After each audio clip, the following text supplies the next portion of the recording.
अस्सलाम वालेकुम। Febrile scissor बच्चों में यानी बुखार की हालत में झटके, इनका इलाज कैसे किया जाता है, अलामात कैसी हैं, घर में ख़ास तौर पर इसका इलाज कैसे करते हैं।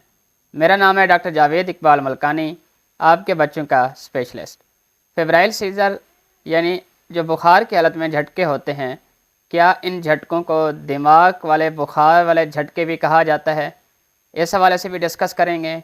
और जैसे मिर्गी होती है, क्या मिर्गी वाले झटके भी इस तरह के होते हैं, इस हवाले से मुकम्मल डिस्कस करेंगे।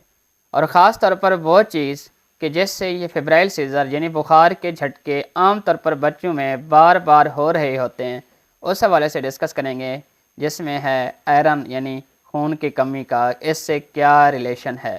फेब्राइल सीज़र की दो अक़साम हैं, यानी सिंपल फेब्राइल सीज़र और complex febrile seizure. Simple febrile seizure का मतलब ऐसे झटके हैं जो 15 मिनट से कम होते हैं और 24 घंटों में दोबारा नहीं होते। लेकिन जो कम्प्लेक्स सीज़र हैं उसमें 15 मिनट से ज़्यादा होते हैं और 24 घंटे में दोबारा हो सकते हैं। तो हम बात करेंगे फेब्राइल सिंपल सीज़र के हवाले से। और इस हवाले से एक बात याद रखिएगा, ये वो झटके हैं कि जब बच्चा ठीक होता है, झटकों से फ्री होता है, तो बच्चे बिल्कुल ठीक हो जाते हैं और नॉर्मल खाना पीना भी शुरू कर देते हैं। तो फेब्राइल सीज़र में आम झटकों के हवाले से आपको करनी क्या है कि ख़ास तौर पे जब भी बच्चे को झटका हो, उस टाइम आपने अपने बच्चे को करवट पे लिटा देना है। और जो ख्याल रखना है वो कि बच्चे को मुंह में कोई चीज़ भी नहीं देनी, पानी भी नहीं देना और दवाई भी नहीं देनी। क्योंकि जब बच्चा झटके की हालत में होता है, उस टाइम बच्चे की जो निगलने की, स्वैलो करने की जो सलाहियत है वो नहीं होती। आप बच्चे को कोई भी चीज़ मुंह से देंगे तो वो सांस की नाली में चली जाएगी, जिससे सांस बंद हो सकता है। इसलिए इस हवाले से ख्याल कीजिएगा। आप 5 मिनट तक इंतज़ार करें।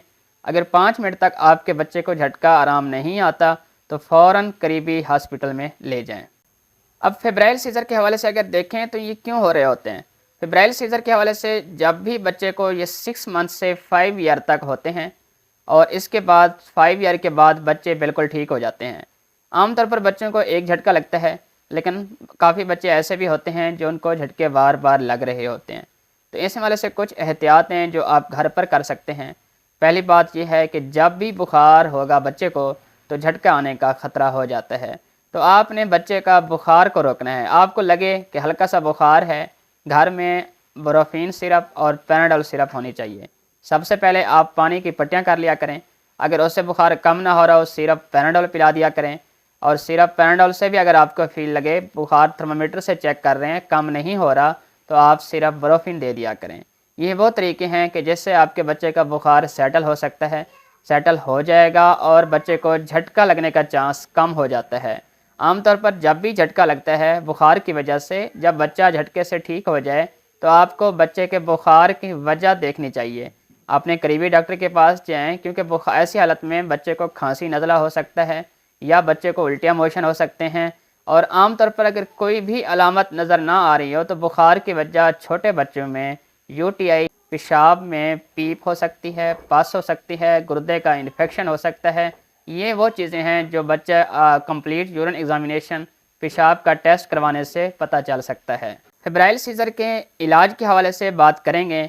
उससे पहले क्या ये दिमाग वाले झटकों से इसका क्या ताल्लुक़ है। इनका दिमाग वाले झटके से आम तौर पर तशख़ीस करना, डिफ्रेंशिएट करना बहुत मुश्किल होता है। लेकिन कुछ अलामात हैं जिनसे समझा जा सकता है कि ये फेब्राइल सीज़र हैं, यानी बुखार वाले झटके हैं, या दिमाग पे बुखार चढ़ने वाले ये झटके हैं जिसे मेनिंजाइटिस कहा जाता है। मेनिंजाइटिस एक ख़तरनाक बीमारी है, वो उसका फौरी तौर पे डॉक्टर के पास जाना और इलाज करवाना बहुत ज़रूरी होता है। अगर आपके बच्चे को पहले डॉक्टर से चेक करवा चुके हैं, डॉक्टर ने कह दिया हुआ है कि इसे फेब्राइल सीज़र हैं, तो इस हालत में मेनिंजाइटिस का चांस बहुत कम होता है। फेब्राइल सीज़र का गर्दन तोड़ बुखार, जिसे मेनिंजाइटिस कहते हैं, उस पहली दफ़ा जब अगर झटका लगे तो पहचानना मुश्किल होता है। तो इसलिए डॉक्टर के पास आप ले जाया करें अगर आपका बच्चे को पहली दफ़ा बुखार से झटका लगा है। अगर आपके डॉक्टर ने आपको बताया हुआ है कि ये बुखार से लगने वाले झटके हैं, तो इस हालत में अगर दूसरी दफ़ा भी या बार बार ऐसे झटके लगते हैं तो मेनिंजाइटिस यानी गर्दन तोड़ बुखार का चांस बहुत कम होता है। नंबर दूसरी बात, अगर झटका बहुत कम वक्त के लिए लगा है और झटके के बाद आम तौर पर आपका बच्चा उठ के बैठना, खेलना शुरू हो गया है या खाना पीना नॉर्मल तरीके से, दिमागी باتیں بھی ٹھیک طرح سے کر رہا ہو تو پھر بھی میننجائٹس کا چانس بہت کم ہوتا ہے۔ لیکن میننجائٹس کے لیے ایک ٹیسٹ کرنا پڑتا ہے، جسے کمر سے پانی نکال کے اس کا ٹیسٹ CSF کا ایگزامینیشن کروانا پڑتا ہے اور دماغ کا سکین بھی کروانا پڑتا ہے۔ اب مرگی کا کیا تعلق ہے؟ کیا مرگی کے لیے اگر آپ کے بچے کو بار بار جھٹکے لگ رہے ہیں تو آپ کے ڈاکٹر آپ کے بچے کو ایک ٹیسٹ ہوتا ہے جسے EEG کہتے ہیں، وہ ایڈوائس کر سکتا ہے۔ خون کے حوالے سے عام طور پر یہ دیکھا گیا ہے، اسٹڈیز میں بھی دیکھا گیا ہے، جن بچوں کو آئرن کی کمی ہوتی ہے ان میں فیبرائل سیزر بار بار ہو رہے ہوتے ہیں، اور آپ کے بچے کو CBC ٹیسٹ کروانا چاہیے۔ اگر آئرن کی کمی ہے تو بچے کا آئرن کا علاج کروانے سے، آئرن کی کمی کا علاج کروانے سے جھٹکے کم ہونا شروع ہو جاتے ہیں۔ اب آتے ہیں کہ فیبرائل سیزر کا کیا علاج ہے۔ فیبرائل سیزر کا کوئی بھی علاج نہیں کرنا ہوتا، صرف والدین کو یہ انشور کروانا ہوتا ہے کہ آپ کا بچہ وقت کے ساتھ ٹھیک ہو جائیں گے۔ مین چیز ہے کہ بخار کنٹرول کرنا، آپ اپنے بچے کا بخار فوراً سے کنٹرول کر لیا کریں، تو کوشش یہی ہوگی کہ جھٹکے آپ کے بچے کو نہ لگیں۔ کیا اس سے بچے کے دماغی توازن خراب ہو سکتی ہے؟ اس سے بچے کے دماغی توازن بعد میں اس کا کوئی چانس نہیں ہے کہ بچہ جو ہے وہ ذہنی طور پر یا بچے کی دماغی توازن متاثر ہو۔ عام طور پر یہ بچے ایسے ذہین ہوتے ہیں جیسے باقی بچے ہوتے ہیں، تو فیبرائل سیزر کی حالت میں آپ کے بچے کا دماغ پہ کوئی اثر نہیں پڑتا۔ اگر آپ کو ویڈیو اچھی لگی ہو تو اس کو لائک، سبسکرائب اور شیئر ضرور کیجیے گا۔